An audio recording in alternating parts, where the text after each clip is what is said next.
Привет! Привет всем вам! Как дела? Как вы поживаете? Donc, j'espère que vous allez bien. Я надеюсь, что у вас все хорошо. Извините, пожалуйста. Désolée, je vous ai délaissé un petit peu ces derniers temps. Mais là, il y en a eu pas mal de changements dans ma vie. Я переехала. Là, j'ai déménagé. Я переехала в другой город. Donc là, du coup, il y a pas mal de choses à faire quand on déménage. Много дел, много работы, много документов, много формальностей. Формalité, много формальностей. Вот. И сегодня, aujourd'hui, je voulais en profiter pour justement vous faire parler d'un phénomène que vous connaissez peut-être en russe. Ce sont les préfixes, les suffixes en russe. По-русски есть суффиксы, приставки. Et là, pour justement créer de nouveaux mots et plein de mots même pour inventer des mots sympas et marrants, c'est hyper pratique. Donc du coup, j'en profite et aujourd'hui, c'est le préfixe пере, пере. Du coup, je viens de le dire, я переехала, переехала. C'est le verbe переехать. Il a un sens déménager. Donc, vous connaissez ехать. Je pense que vous entendez là-dedans. Ехать, le verbe aller en transport. Mais donc, переехать, donc c'est donc déménager. Mais en fait, le sens de ce préfixe пере devant pas mal de verbes, c'est quelque chose qu'on fait au-dessus, où on refait quelque chose, c'est-à-dire en quelque sorte on passe au-dessus sur certaines actions. Par exemple, vous pouvez переходить улицу надо на зеленый свет. Переходить улицу, traverser la rue, надо, il faut, на зеленый свет. Il faut traverser la rue quand le feu est vert. Переходить, vous voyez, ходить, переходить, donc traverser la rue, переходить улицу надо на зеленый свет. Par exemple, le verbe comme пересмотреть. Пересмотреть контракт. Надо пересмотреть контракт. Пересмотреть, c'est-à-dire repasser dessus sur le contenu du contrat, revoir le contrat. Donc, пересмотреть контракт, ça veut dire qu'il faut donc revoir et éventuellement faire des changements.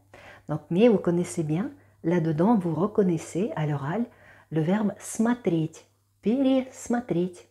Пересмотреть контракт. Надо, il faut, надо пересмотреть контракт. Donc là, excusez-moi, извините, j'ai encore un petit peu le chat dans la gorge. Я болела, j'étais un peu malade, я болела. Вот, пересмотреть. Vous voyez, par exemple, le verbe переделать. Переделать. Je pense que vous devinez. Bon, je vous laisse un petit peu le temps de le dire. Même si je ne vous entends pas, je sais que vous le faites bien. Переделать.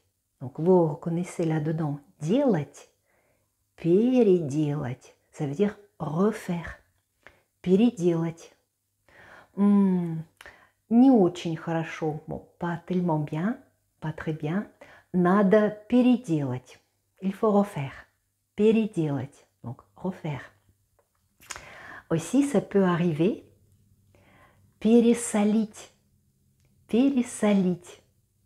Donc, солить, c'est saler. Donc, quand vous cuisinez, voilà, on met du sel. Пересолить, c'est mettre trop de sel.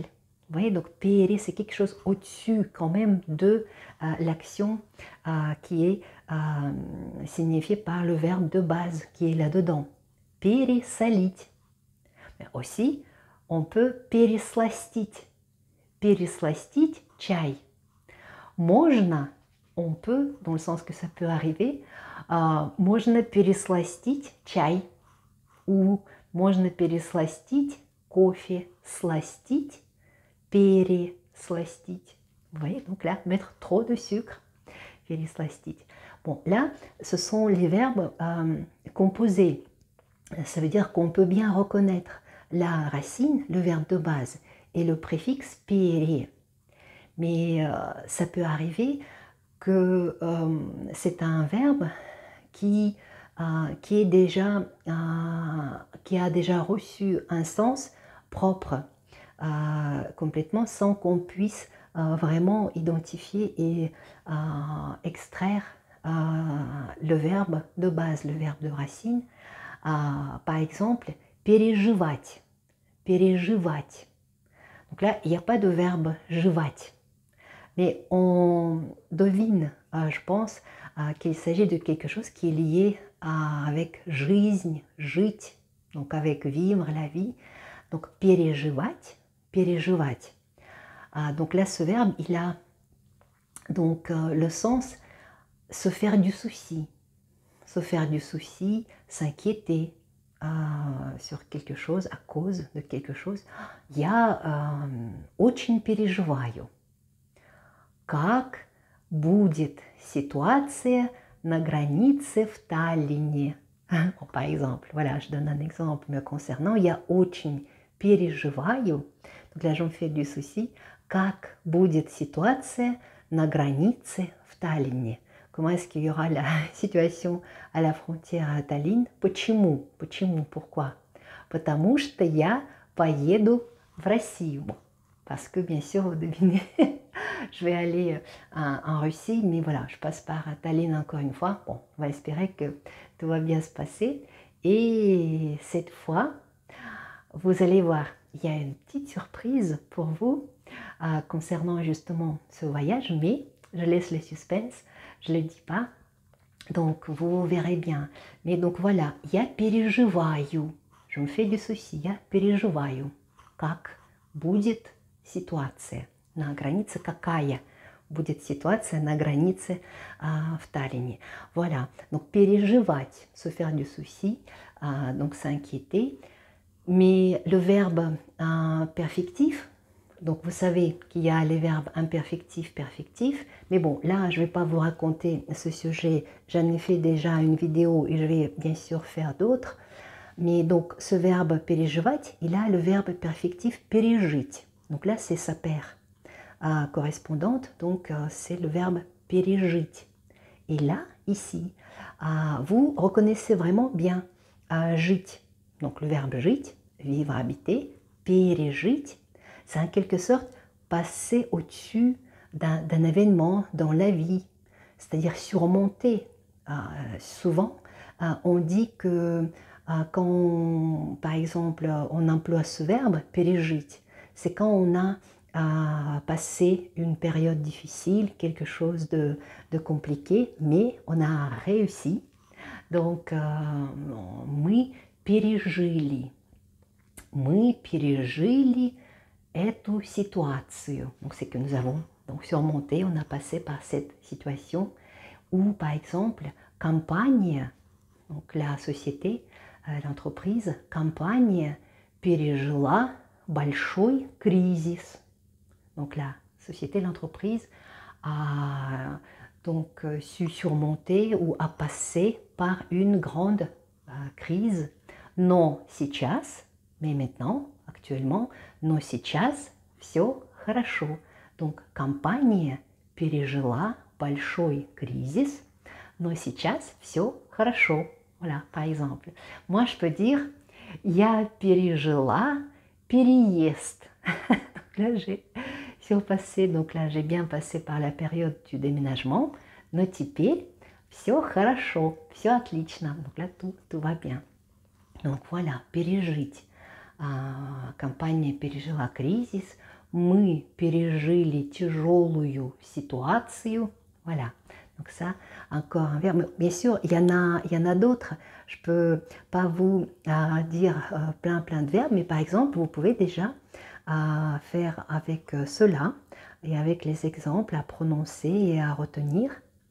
Et aussi, donc ce verbe-là, пережить, il y a une très belle chanson que j'adore, du dessin animé. Donc c'est un dessin animé qui parle d'un chat et des souris qui lui font toujours des misères. Bon, bah après c'est à peu près comme Tom Jerry ou Nou Pagadi avec le loup et le lapin. Et donc du coup j'en profite, donc c'est toujours pour la bonne humeur. Je vous mets le lien donc pour voir ce dessin animé et surtout donc écouter la chanson que le chat il chante parce qu'elle est très dynamique et surtout très positive. Et il y a le verbe пережить, donc c'est-à-dire surpasser et voilà, passer par quelque chose de dur et tout ira bien. En fait, неприятность эту мы переживем. Между прочим, это мы переживем. Bon, c'est-à-dire le malheur ou les inconvénients, on surpassera, on passera par tout ça et de toute façon, tout sera bien. Donc là, je vous mets le lien pour regarder ce dessin animé. Et si vous l'aimez bien, voilà, pourquoi pas. Et si vous aimez la chanson, je vous mettrai la traduction en français pour vous aider à comprendre. Donc voilà, malgré tout, tous les malheurs, tout ce qui ne va pas, ça va passer et on surmonte tout ça. Неприятность эту мы переживем. Пока!